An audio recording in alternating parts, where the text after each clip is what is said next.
Estimados padres de familia, reciban ustedes un cordial saludo. En esta ocasión estaremos trayendo la séptima entrega de este devocional denominado Coronavirus y Cristo. Como ustedes saben, hubo una pregunta en la última clase, la cual se responderá de 6 diferentes maneras. El día de hoy estaremos observando nuestra primera pregunta. Vamos a compartir la pantalla, si me lo permiten, y veremos el tema del día de hoy. Si me lo permiten, quisiera orar primeramente. Padre, te damos muchas gracias en esta hermosa mañana por la bendición de poder estar siendo expuestos primordialmente a tu palabra, más a la palabra de un hombre. Te pedimos que nos sostengas, que nos guardes, nos guíes y nos des gracia para poder entender estos tiempos tan turbulentos y difíciles para cada uno de nosotros, arraigados completamente en tu palabra. En el nombre de Cristo Jesús. Amén. Pues muy bien, padres de familia, vamos a dar inicio a este devocional. Y como ustedes saben, nosotros la semana pasada la pregunta detonante fue ¿qué está haciendo Dios por medio del coronavirus? Esa fue la pregunta. Obviamente el tema principal de esta clase o de este devocional es Dios está mostrando la atrocidad moral del pecado. Esto es la consecuencia de lo que el pecado ha traído a la vida del hombre. Entonces, a la pregunta, ¿qué está haciendo Dios por medio del coronavirus? La respuesta, una de las 6 respuestas que vamos a estar viendo durante estas siguientes semanas, dice así. Con la crisis del coronavirus, así como con todas las demás calamidades, Dios le está dando al mundo una representación física de la atrocidad moral y la fealdad espiritual del pecado que menosprecia a Dios. Qué interesante es esto, porque esto es algo que Dios está permitiendo para que nosotros nos podamos dar cuenta de la caída del hombre, de cómo el pecado ha venido a corromper todo, ¿verdad? Lo que era correcto. La realidad es que el pecado es la razón por la que existe toda miseria física.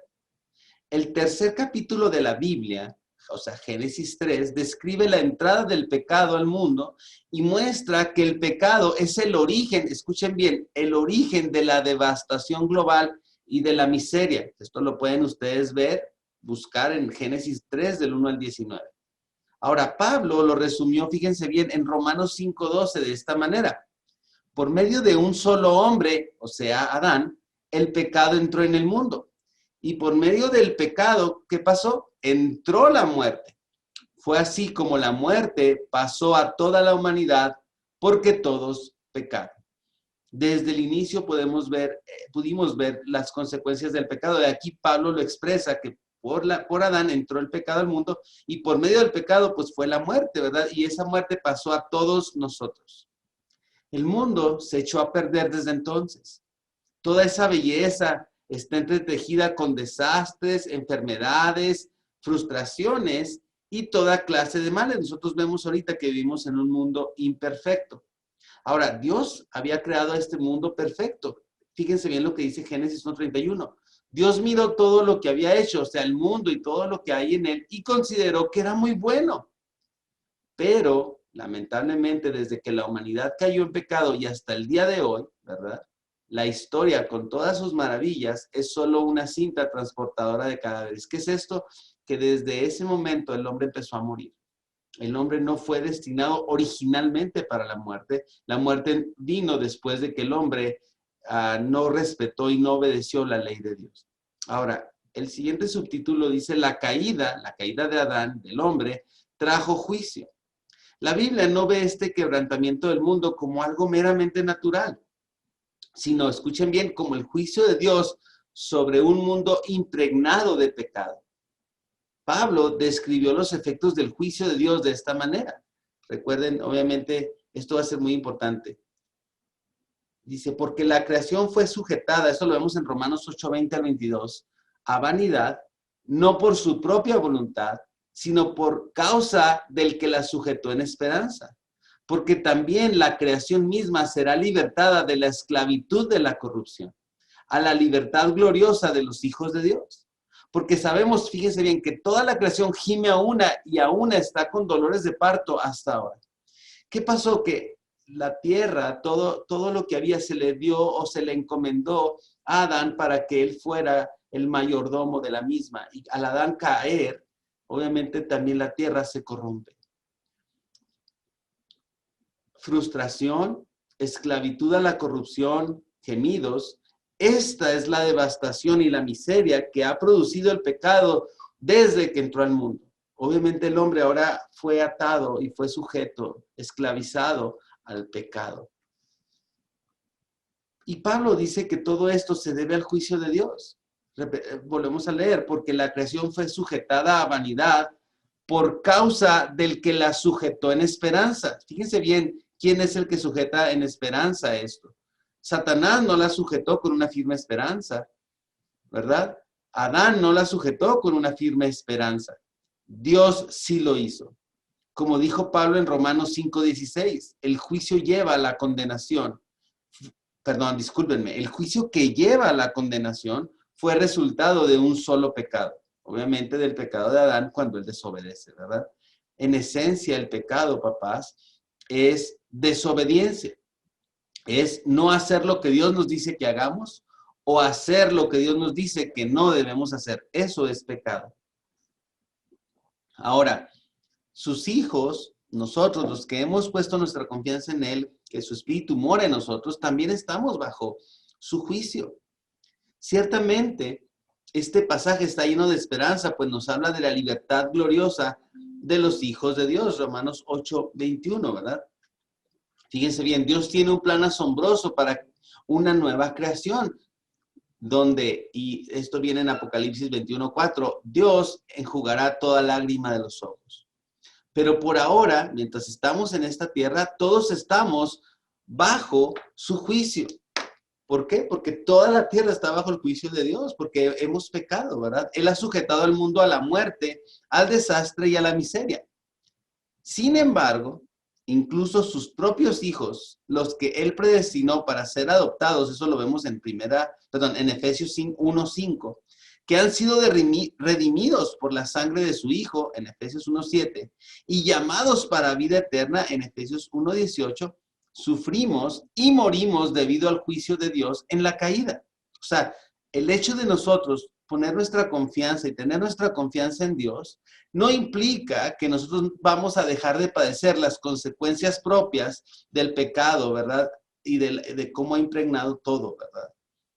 Ahora, nosotros mismos, dice Romanos 8:23, nosotros mismos que tenemos las primicias del Espíritu, gemimos interiormente mientras aguardamos nuestra adopción como hijos, es decir, la redención de nuestro cuerpo.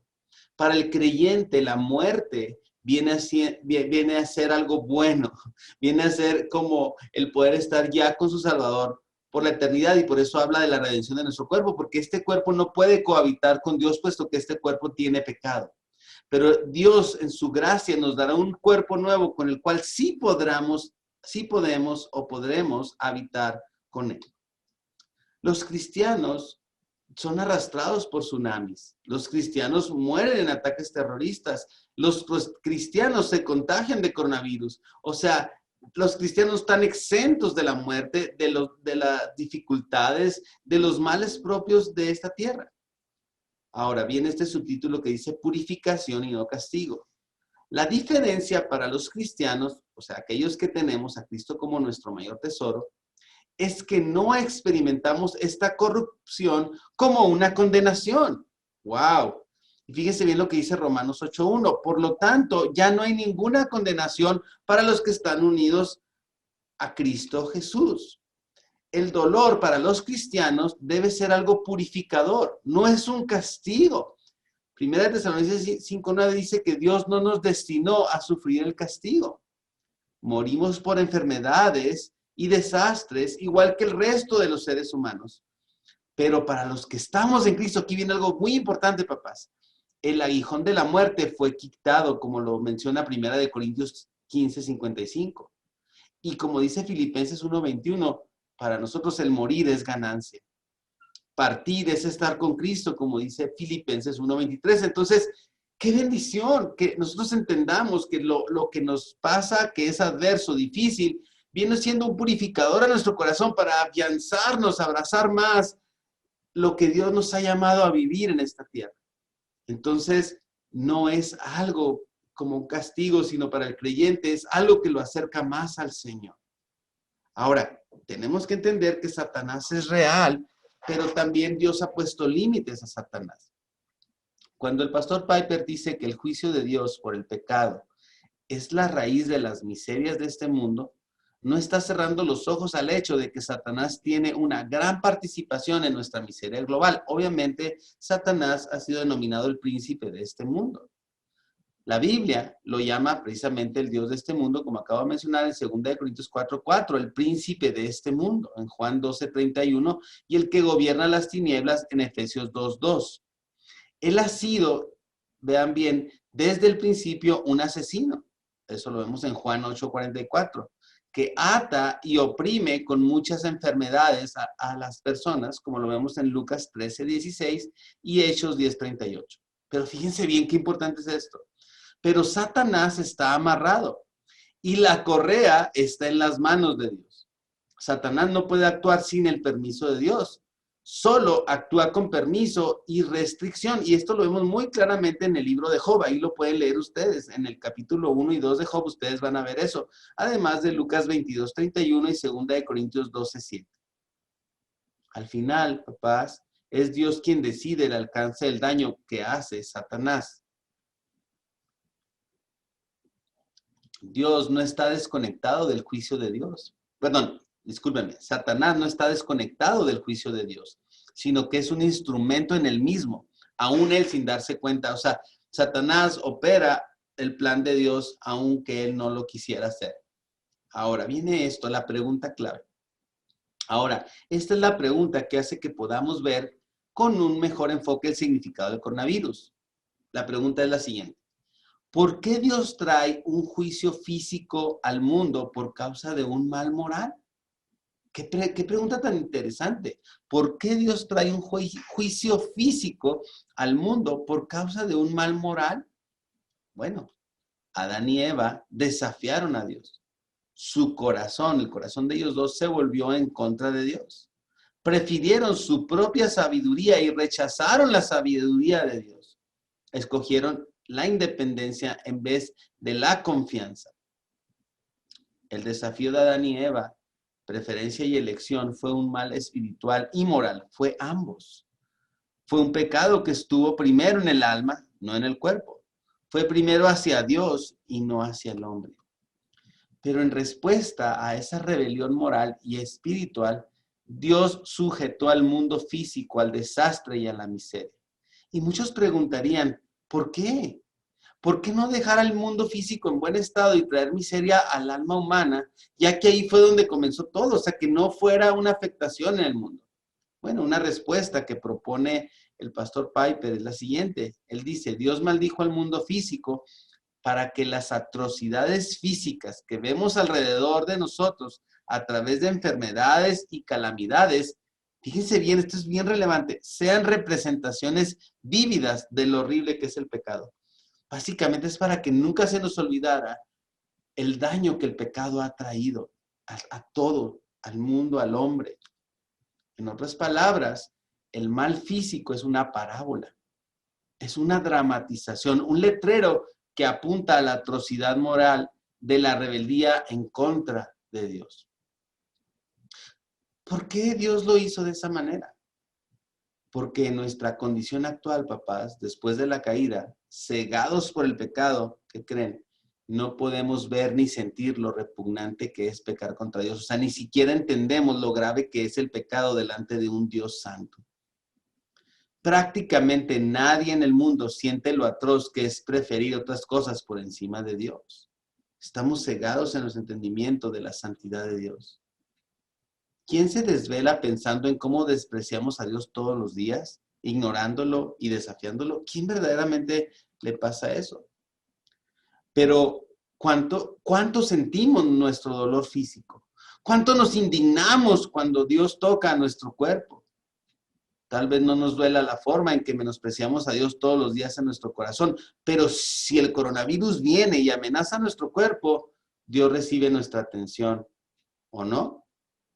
El dolor físico es el trompetazo de Dios que nos dice que hay un problema serio en el mundo. Wow, lo voy a repetir. El dolor físico es el trompetazo de Dios que nos dice que hay un problema serio en el mundo. Las enfermedades y las deformidades son las imágenes que Dios nos da en el ámbito físico para que veamos cómo es el pecado en el ámbito espiritual. Wow, papás. Básicamente esto es un reflejo de algo que Dios quiere que veamos y quiere captar nuestra atención. Y eso es cierto. A pesar de que algunas personas más piadosas del mundo tengan esas enfermedades y deformidades. Con las calamidades, Dios nos da muestra de las consecuencias del pecado, de lo que muchos sufrirán eternamente si no se arrepienten y confían en Cristo. Son advertencias, o sea, es gracia de parte de Dios, son señales de alerta para que veamos la atrocidad moral y la fealdad espiritual del pecado contra Dios. Si tan solo pudiéramos ver y sentir lo repugnante, ofensivo y abominable que es tratar a nuestro Creador con desprecio, ignorarlo, desconfiar de Él y dejar que cualquier otra cosa sea más importante en nuestro corazón. Si pudiéramos ver y sentir qué repugnante es eso, nuestro corazón sería transformado. Lamentablemente tenemos cegado el entendimiento y no pensamos que somos tan malos. Necesitamos ver y sentir esto. De lo contrario, no acudiríamos a Cristo para que nos salve de la fealdad del pecado. Puede que clamemos para ser librados del castigo del pecado, pero la pregunta sería, ¿podremos ver y odiar la fealdad moral del pecado que desprecia a Dios? ¡Wow! Si no lo hacemos, no será porque Dios no nos haya mostrado imágenes vívidas de esa fealdad en la miseria física, como el coronavirus. Por lo tanto, Dios es misericordioso al gritarnos en estos días, ¡despierta! Así es el pecado contra mí. Es atroz, es feo y es mucho más peligroso que el coronavirus. Tenemos que entender que se trata de la santidad de Dios y de su gloria de lo que estamos hablando aquí. Padres de familia, esto es algo muy relevante para cada uno de nosotros. Esto debe ser algo que nos lleve a confiar en el Señor, en que Él tiene cuidado de nosotros y que Él no es malvado por permitir que nosotros padezcamos, sea de coronavirus, de un cáncer, de dificultad económica, de la pérdida de alguien a quien amamos. El propósito de estas vicisitudes que enfrentamos en el día a día es que nosotros podamos darnos cuenta de lo grave que fue y que sigue siendo el pecado delante de un Dios santo. Cuando nosotros hablamos de que Dios nos ha salvado, mucha gente no sabe de qué Dios nos ha salvado. Mucha gente piensa que es del infierno per se. Y sí tienen cierta razón. Dios nos ha salvado de Él mismo, de la ira que Él va a derramar sobre aquellos que no le honran y que no han puesto su confianza en Cristo. El pecado tiene un costo muy alto. Tanto fue el costo del pecado que tuvo Dios que mandar a su Hijo unigénito a morir por cada uno de nosotros y dar su vida y recibir Él mismo. Esto se llama propiciación. Cuando Él recibe toda la ira de Dios sobre Él, en vez de recibirla a nosotros. Todas estas vicisitudes, todas estas dificultades, todas estas deformaciones que nosotros vemos en todo, tienen un propósito y es gritarnos, decir, ese es el costo del pecado delante de un Dios santo.